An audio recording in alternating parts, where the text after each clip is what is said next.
Demain, à 14h30, la ville de Fleurance, dans le Gers, se figera. L'horreur absolue. Une jeune collégienne de 11 ans, fauchée par les pulsions abjectes d'un pédocriminel, sera enterrée là, laissant ses parents, ses proches, dans un désarroi, un désespoir et un traumatisme infini. Mais déjà, c'est toute une ville qui est meurtrie à l'approche de ses obsèques, comme l'a constaté l'envoyé spécial d'Europe 1 sur place, Laura Legault, reportage.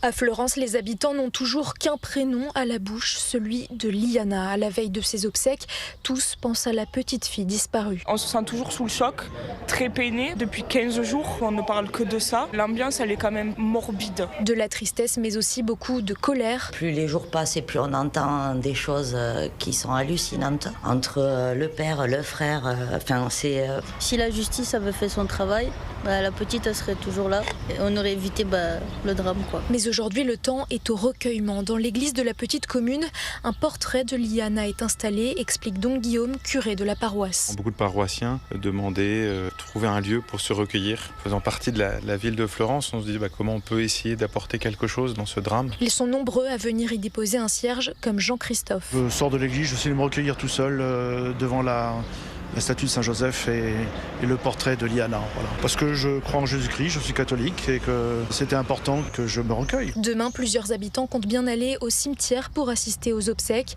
et apporter leur soutien à la famille de Liana. Reportage sur place à Fleurance de Laura Legault pour Europe 1.